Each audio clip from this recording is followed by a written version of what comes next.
Okay guys, nandito tayo kay Huawei Concept Store. Guys, ito titingnan natin. Ipipicture ko guys sa inyo yung yung mga GT watch po nila, yung GT4. So guys, ito yung mga latest po nilang mga smartwatch. Ito guys, sa mga naghahanap. Ito guys, oh. Ito yung 46mm nila. Ito stainless steel po to. Ayan. Yan, unahin na natin tong si stainless steel guys. Ito 46mm, price po nito guys is 18,999. Baka may naghahanap po sa inyo ng latest model po ng mga smartwatch po ni Huawei. Yan, ito po yung mga series po nila. Napakadami po nilang pagpipilian. Diba ito? Stainless steel. Tapos guys, ito naman yung isang model pa. Kung gusto natin ng leather at yung rubber. Yan. Dito naman guys, price nito is 13,999. Bali ang size naman nito is 44mm. So 44mm yung sa ang nito size. So ito hindi masyadong malaki. Ito leather oh. And guys, ulitin natin, price po nito is 13,999. Tapos ito po yung isang design niya. So, same price po, 13,999 din to. Ito, rubberize po to. Rubberize. Pero ito naman pwede pong palitan ng yan ng bracelet. So, marami po tayong pwedeng pagpilian sa mga bracelet po. Ayan.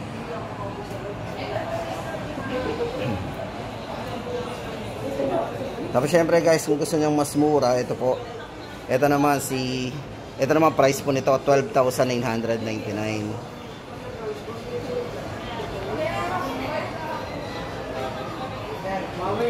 Ito po pwede ito sa lalaki at saka sa babae. Depende sa mga gusto nyo. Tapos ito, meron din po dito silang ito talaga mga pambabae yung design nito. Ito 41mm naman ang size nito. Bale price po nito is 18,999. 41mm. Yan.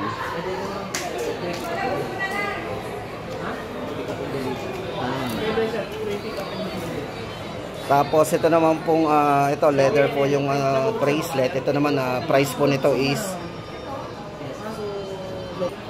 ito po bali 13,999 naman po ito. Yan, ito po leather yung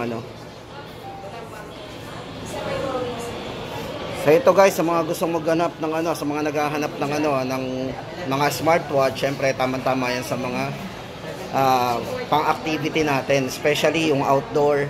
Yan. Check po natin dito sa tablet yung specs ito.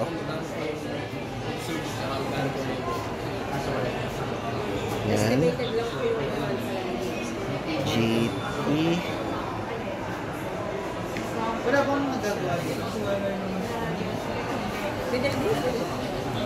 So yun guys, ito bigyan ko lang kayong konting trivia. Kaya sinabing GT, ito pala is Gran Turismo, the spirit of exploration. Tama-tama ito sa mga mahilig mag-explore. Siyempre yung mga mamahaling kung may mamahaling sasakyan, ito tama-tama ito. Ito naman yung kanila sa relo, ito naman si GT Watch GT4.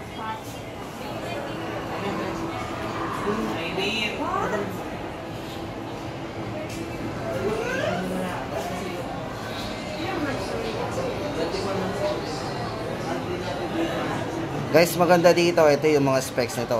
Geometric aesthetic, then pro level health management. At syempre guys, ito, up to 2 weeks po yung battery life po nito. Yan.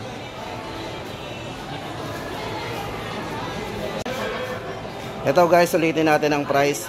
Ito, 12,999. Yung ganitong design. Tapos ito, 13,000. Itong dalawang to, 13,999 naman. 44mm. Yan.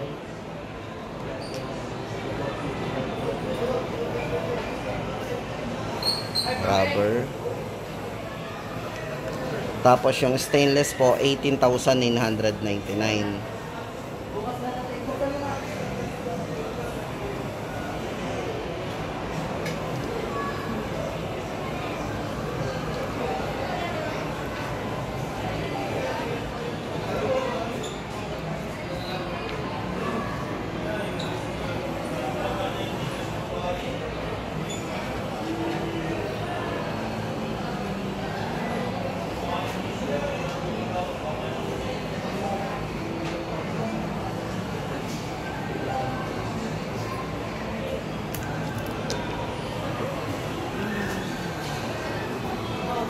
Tapos ito guys ay 18,999. Ito pang babae po talaga to.